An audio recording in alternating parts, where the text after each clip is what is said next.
Hello and welcome to Thinking Out Loud. I'm your co-host, Cameron McAllister. And I'm your co host, Nathan Rittenhouse.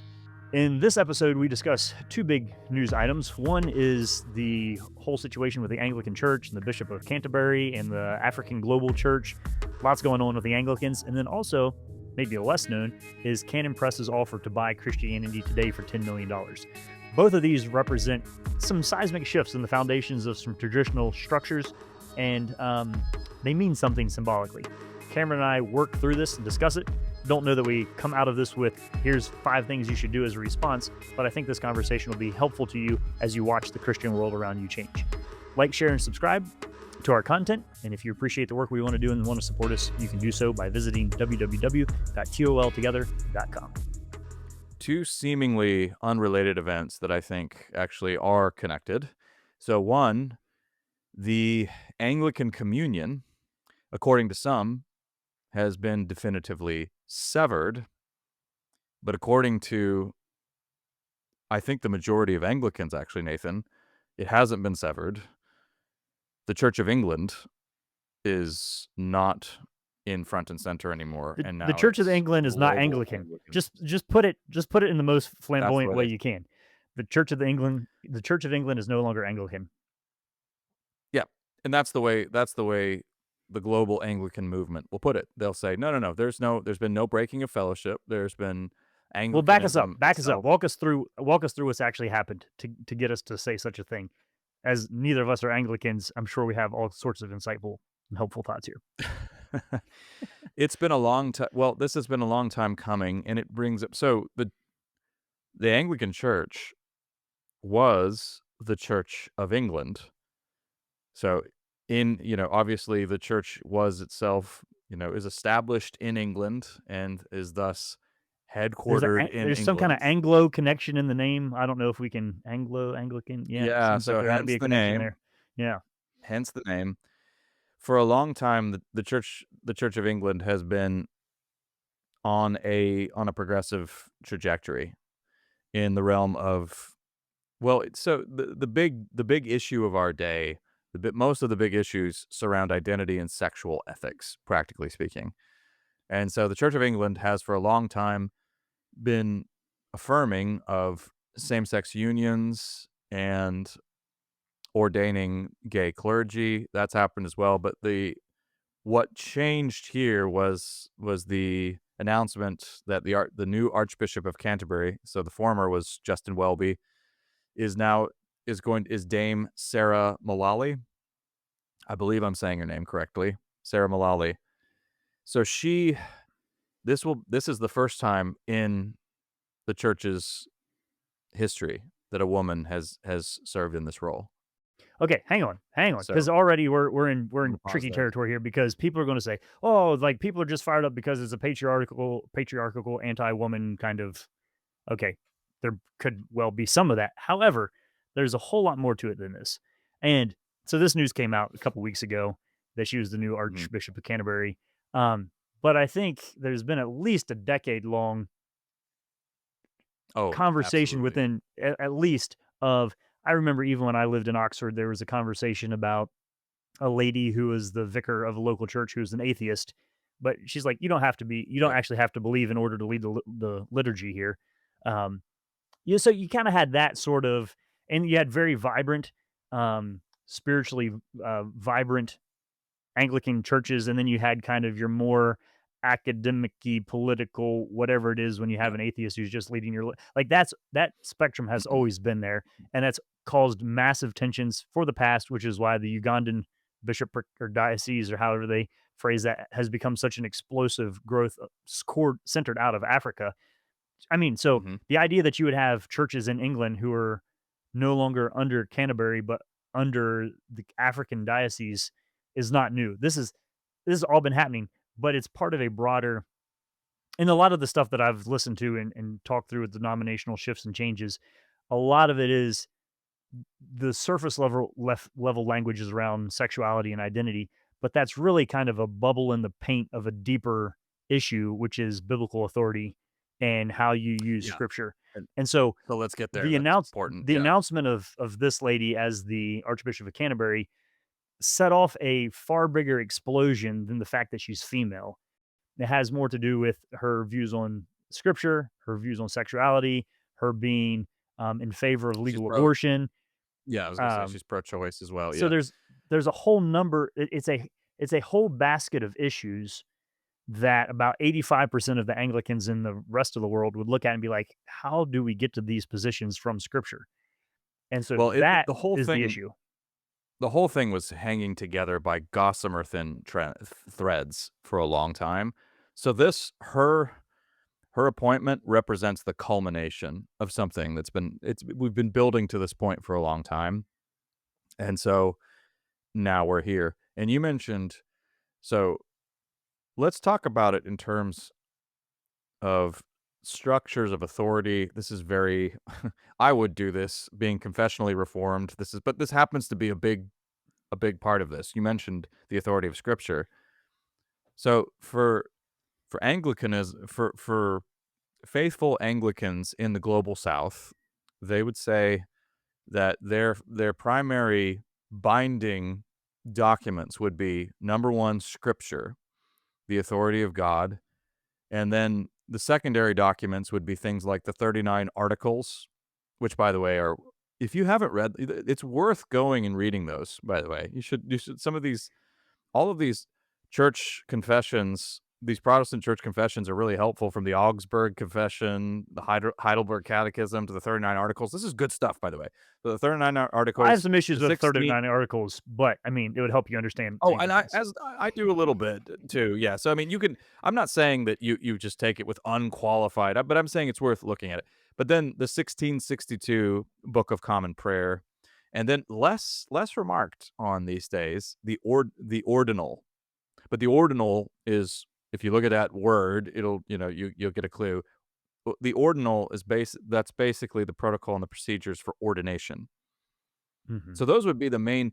Those are the sort of binding confessions of the Anglican Church, and the global Anglican movement is saying all of those have been significantly abandoned by the Church of England. So So therefore, because they don't adhere to this, they are no longer Anglican, and we're not breaking fellowship. They're not Anglican anymore. so that is the That's a pretty repeated crude way of theme putting it, but across yeah, all of the church yeah. separations that have happened is you're usually larger, more stable economically and spiritually. Um, conservative And also, groups have all said that they're not leaving the denomination that the denomination left right, them. That's the that's and the repeated. same with the Methodist Church, by the way. Oh, right, That's a yeah. really close parallel here. And so now you have United Methodism, and now you have the global Methodist movement, and they this has arisen over issues that are almost identical here. Why does it feel like a celebration to me though? Like my wife and I are talking about this over breakfast, and she's like fist pumping of like, this is really exciting for the Anglican Church. Like I see a lot of growth and vitality coming out of this. And there's a Yeah, little bit of ironic hilarity in that you're going to have an Anglican, just by the name, the Anglican Church is now headquartered and run out of Africa. Seems yeah, seems to be a intriguing. win. Like it seems good to me. I don't. It does to us because we're Why? not Anglican, I think. Yeah, I have a lot of I'm friends, and not I'm saying sure that you there do, won't Nate, be do as a lot of hurt here, but I think I'm saying long term okay. So I strategic have a lot of missional. friends. No, I'm with you on that. So, yes. Yes, yes, yes, absolutely. But I have a lot of friends who are Anglican. I have a lot of friends who are formerly United Methodist, and there's a great deal of sorrow there because you care so this is your church, this is your denomination, it's your home. Ah, hang You on. love this fellowship, you love these people. So time So out. there's In some in in the last 2 years, I left a denomination that my family's been part of for yeah, that's true. 8 You generations. know you So know this from the inside. Yeah. I know this from the inside out. But Yep. in one of the conversations, there was a guy who's a little bit older than me who said this sentence that I think is a great summary of it. He said, I had the choice to stay in the church of my fathers or stay in the faith of my fathers. And I chose the faith of my fathers over the church of my Well fathers. put. Yeah, that's well put. And I was like, But it doesn't that's a change zinger. It's So, well so put, but it doesn't change the fact that you can know that in your heart and you can have and in your head, but it's still exquisitely painful when you I see think this kind of breakdown. so. It is if it surprises you, but my experience has been Methodist Brethren, the whole lot of it is people by and large saw this coming from a decade plus away. So there's a little bit of a sense in which sometimes these things happen and it's not a radical shift as much as it is in name. Of like we're just calling a spade now.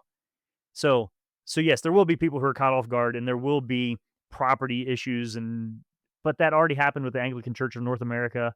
So some of this is um But it also, Nathan, it's hard for people who so let me I think our own denominational differences here are going to influence our response here a little bit. I mean, how could they not?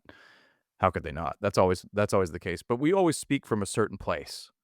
mhm, If the place that you're speaking from puts more symbolic weight on location and property and buildings, then the loss of Canterbury is gonna mean something very, very powerful. You know what I mean? There's going to be there's going to be a sense in there's just going to be a sense of irrevocable loss. And even though you can say out loud the sentence, they're not Anglican anymore. So therefore, I mean, and a church is, a church is ultimately not a building. It's not about those properties. It's not about all of that. It's a fellowship of believers who are worshiping the Lord in spirit and truth. Truth being very important here in that sentence. You can say that and you can believe, and it's true, but your heart may still break at the loss of Canterbury and all that it represents and all that it means. And I think that's important to just to say that out loud because I'd be more in the, I'm not as I don't come from an Anabaptist tradition. So there is going to be more symbolic weight to buildings and mhm, property and some of that right. for me. So I think that's probably why I feel that a little bit more deeply along with same with my friends who are United Methodist. But so I just I think it's important to say that out loud as well. Where you're Well, I standing is s gonna s depend. Yeah. so that's true theologically, but it's also true in our experience, and so somebody who's just gone through 12 years of conversations and then leaving a denomination and Yeah. catching kind of a gasp of fresh air on the other side of those entanglements, I'm going to look at this differently also. So some of Sure. it is not just theological, it's just experience over the last few years of saying some of these things do get abnormally compressed into conversations that feel restrictive for actually carrying on the function and the mission of the church. And that once those are gone, there's a little breath of that. But the Anglicans are in a much better shape to do this than a lot of others because they have such a massive global fellowship.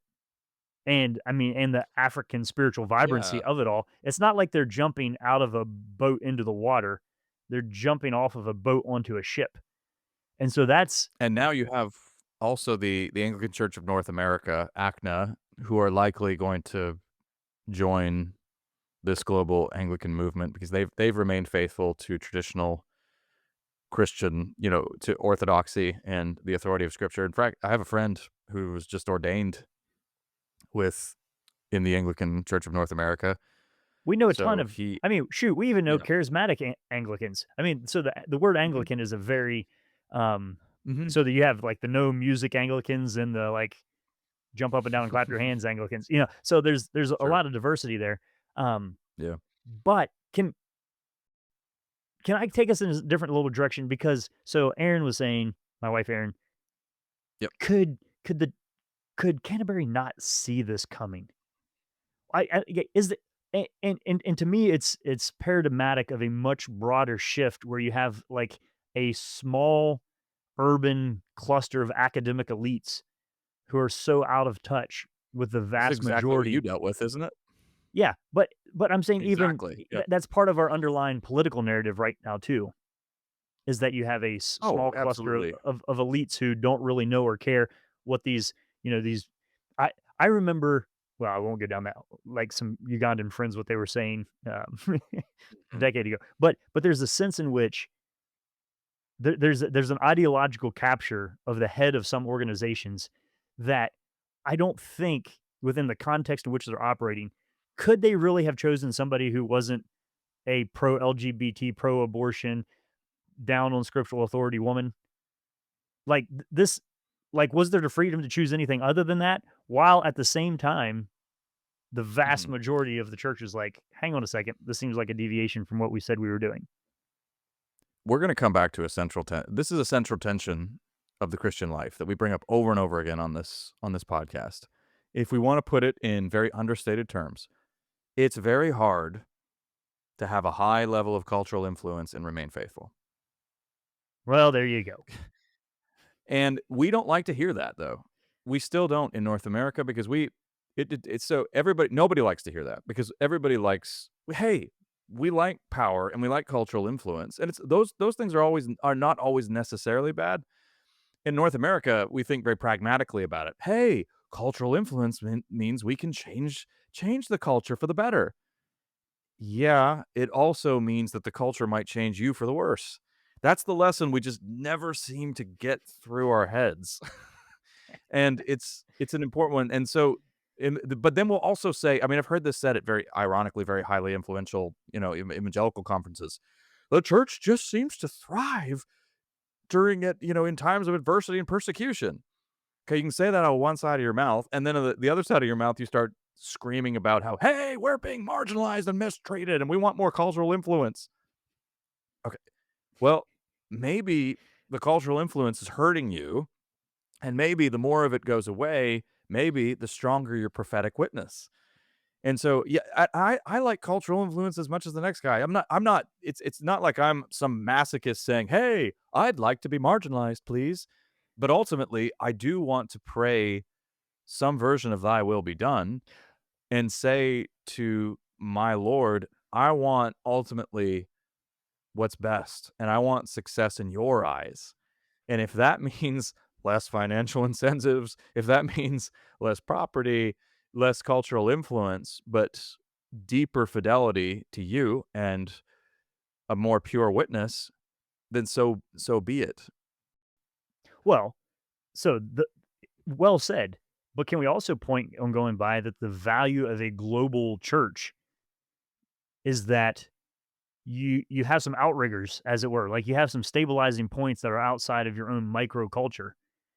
And so, as one element can maybe get sucked into a cultural narrative, your African brothers and sisters who aren't sucked into that same cultural narrative can, raise a hand politely or throw a little flag and be like, "Hey, are you are you thinking clearly about what you've said are your actual commitments here?" So that's part of the value of the larger church too, which is part of the way that God speaks to his people is through other people.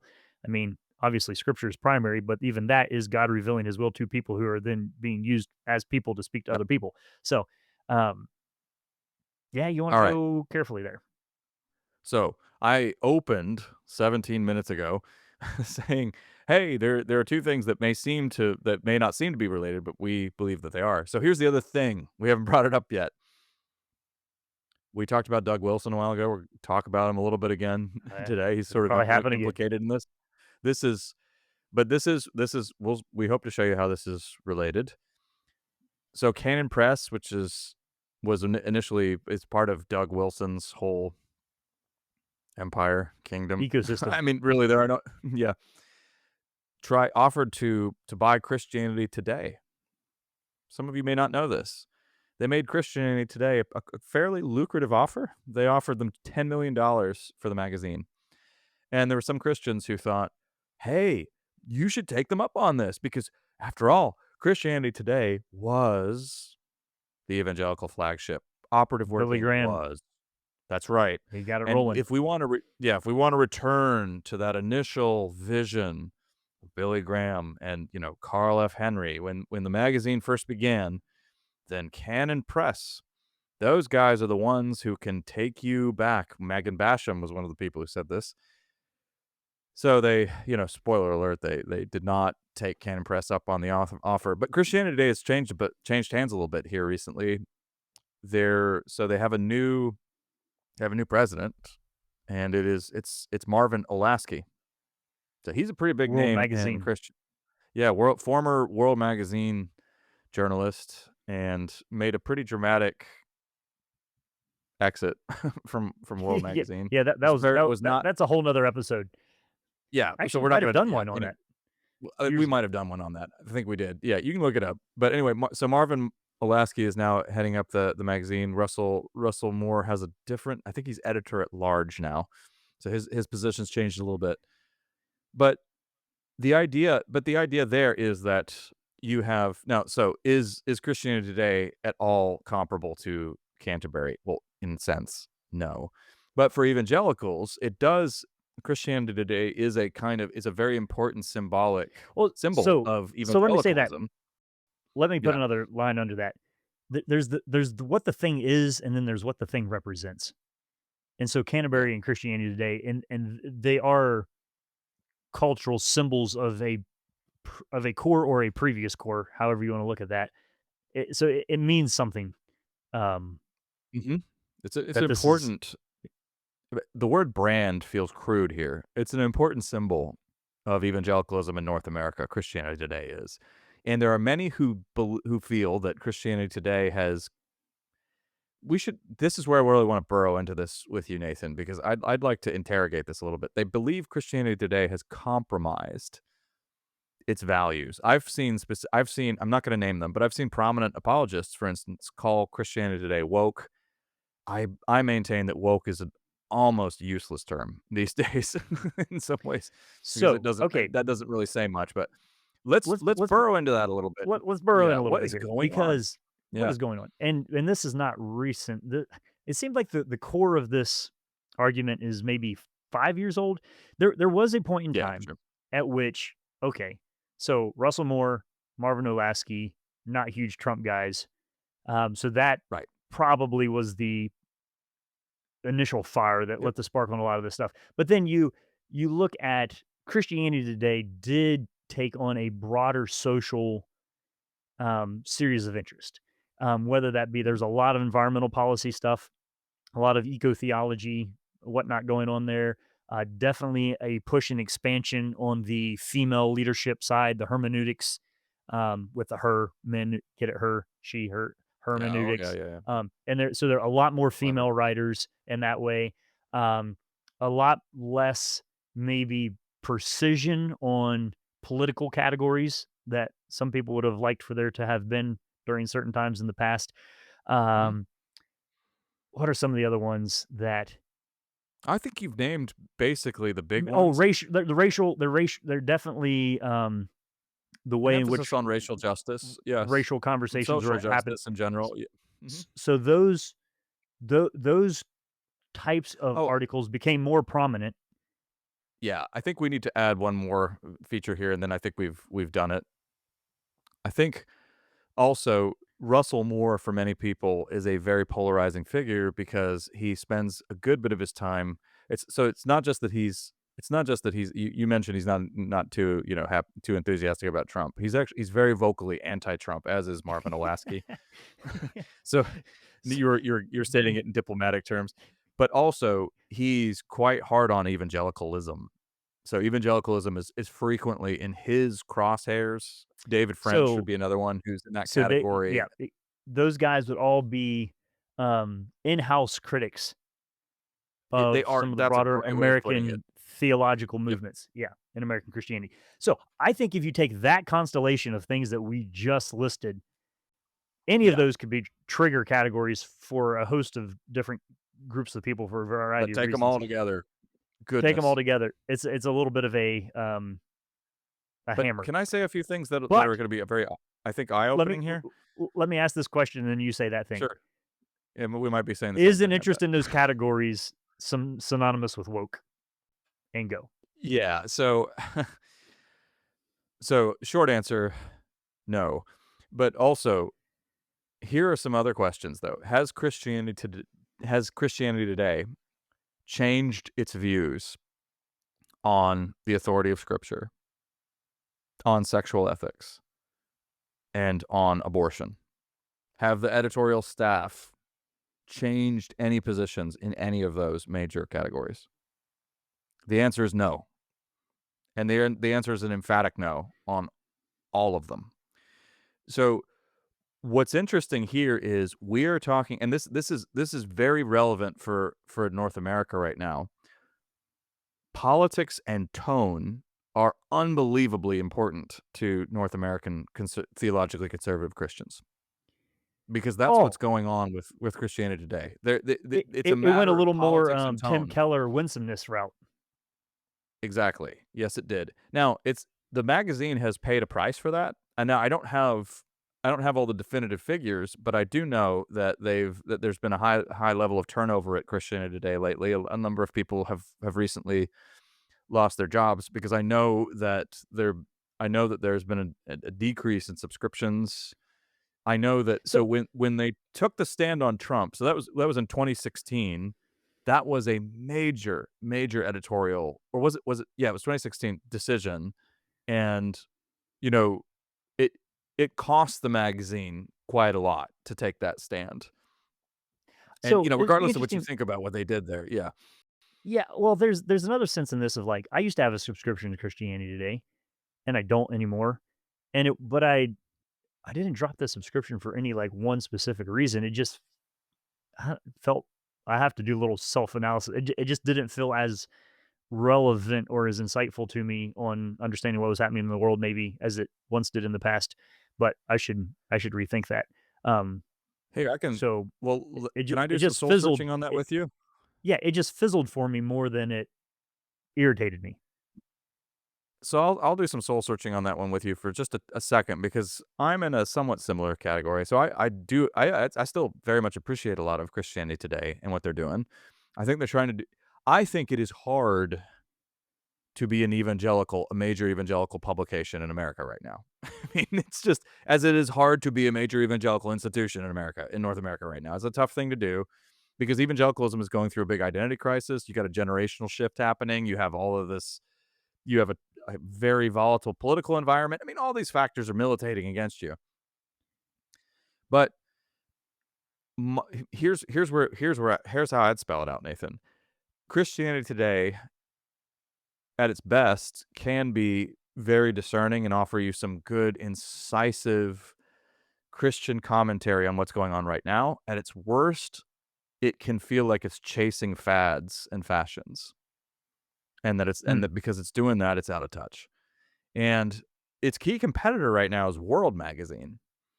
And World Magazine, I don't know, I mean, I'm not a journalist, but looks a lot to me like Christianity Today did 20 years ago. So my daughter gets World Teen magazine uh, Hmm. as kind of yeah, that's interesting. Hmm. Yeah, so Yeah. I mean, now that's not, and I don't I want to be an equal opportunity offender here. I mean, I honestly, Nathan, I feel the same way for somewhat similar reasons about something like First Things. So I really like First Things in many ways, but in other ways, I think the magazine dug its heels in some areas where it's not so much, so with First Things, it's not so much that it's chasing fads and fashions. Well, it is, I think, in a different way. World Ma First Things goes a little bit more in a kind of identitarian direction. And I'm not just saying that because it's featured some people who make integralist arguments and things like that, although I do have a obviously, you and I have serious problems with that, but it would be okay if there were the occasional article about that, but in recent years, it's taken on more of a combative, culture warring, antagonistic. It's leaned all the way into that, and Okay. that feels very Yeah. much of a piece with our moment too. Yeah. Yeah. Anyway, Yeah. Yeah. So here's hard. the thing, though. This is all Let's get back. it's hard. Let's get back to the Canon Press uh, buyout offer, Yeah, though, because let's do it. I bet you Canon Press could make more money with CT under the Canon Press model than CT is making with its current model. That was their key argument, and I totally agree with you. Yes. Now, that's not an argument for doing something, but I'm saying in Uh, a sense, there's a way in pause. which Pause for a second. Why not? Tell it because you're right, but a lot of people think it is. So that in fact, I've heard many people make that argument. So say a little bit more about why it's not. well, I mean, if money, numbers, growth, and progress were the virtues and values of the New Testament, things would look very different. Just turns Okay. out that those aren't That's as good an prioritized. answer as any. Yeah. There you go. Okay, good. Um, to steal some Paul's King North categories there of what constitutes the machine. Um, Yes. There you the go. so the thing of it is though is that it still is a valuable. Uh, so I think Canon Press was buying it not to save it, but because of its symbolic cultural value and influence. Oh, I think it's cultural capital for sure. I mean, Yeah, that would have been a very shrewd purchase. Yeah. yeah. So Yeah, there's because the but what brand, the name means something still. Yeah. Yeah. so what are we saying then? Is there so kind of the theme of what we've been discussing here for the last half hour is the shifting foundations and cores and tones of some large global Anglican Church, Christianity Today, whatever. Um, and these are types of things that are so there are these two that we've discussed briefly, but these are one of hundreds of issues that in the last 2 years and in the next 10 years will come up where there will be a massive resorting and restructuring of the institutional Mm, nature of Christian denominations and organizations. And we're here for to watch it all happen and to try to think about how to navigate that well means that we will have to have our own set of standards to play by, so to speak.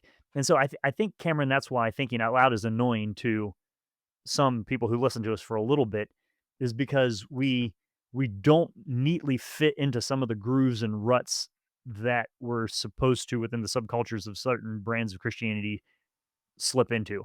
And so we're playing with um it's very important. There was an interview that Ross Douthat did with Amy Barrett, the Supreme Court justice, and he was saying, like, how does the role of the Trump presidency fit into the policy? And she's like, you're thinking this is not a good question.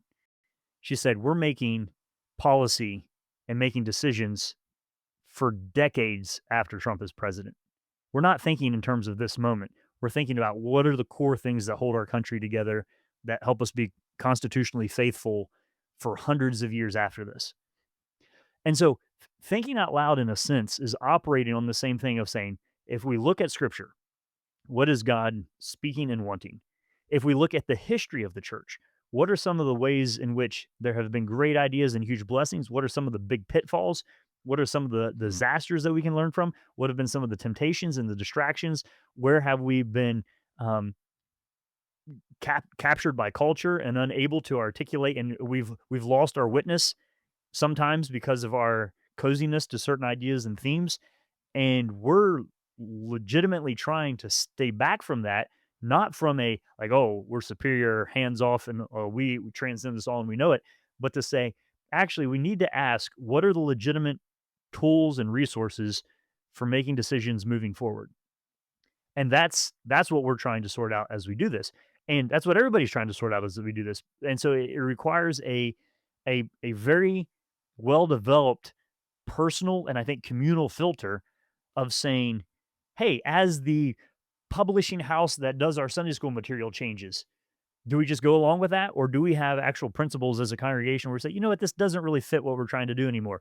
When the magazines that we've had subscriptions to, or maybe there are new magazines that you're like, you know what, actually, this is helpful, or the podcast that we used to listen to, or maybe new podcasts that we pick up, where we're saying we're trying to work through not based off of the feels, but off of a rigorous set of what we deem to be biblically healthy or divinely revealed to be healthy as informed to us by scripture. And so in doing so, Cameron and I are never going to, this fit neatly into. So there are a lot of articles at Christianity Today that I could learn something from if I disagree with them. There are tons of books. I know of very few books that I'm like, yes, I'm 100% on board with that. I know of no news websites that I'm like, I agree with every. Like it just doesn't exist. And so the craving for ideological purity, where I can find a groove where somebody will always tell me what's right and wrong, A, seems pie in the sky wish fulfillment to me, B, dangerous, and C, um, a rejection of the responsibility that we have as individual thinking, discerning Christians and congregations. And so that's the value that thinking out loud is to me personally, is to continuously throw stuff out and bounce it off Cameron, um, because I have to have that out loud reciprocated conversation, weigh it out as we go kind of thing, rather than here's the 10-point email that I get each morning that tells me how to view the world. I don't know anybody who operates well like that. Yes, and apologies for repeatedly, well, I guess as the kids say, sorry, not sorry, for repeatedly frustrating you and annoying you for refusing to fit into some of those neat cultural categories. But thank you also, sincerely, for sticking with us, for those of you who have, and for wrestling through this with us. I'm with Nathan. I think the dialogical wrestling match is a necessary part of walking by faith, but not by sight for God's people. We do that together. That's iron sharpening iron. And we do that ultimately, one hopes, for the glory of God and out of love for one another, but supremely out of love for God. You've been listening to Thinking Out Loud, a podcast where we think out loud about current events and Christian hope. Tune in next time to hear Cameron say more words like dialogical. Thanks for listening to Thinking Out Loud. If you'd like to learn more about what we do, book Nathan or Cameron, or if you'd like to support us financially, whether through a one-time donation or on a monthly basis, you can do so on the donate page at www.toltogether.com. That's toltogether.com. And please consider leaving us a 5-star rating and sharing this content with your friends. It really does help.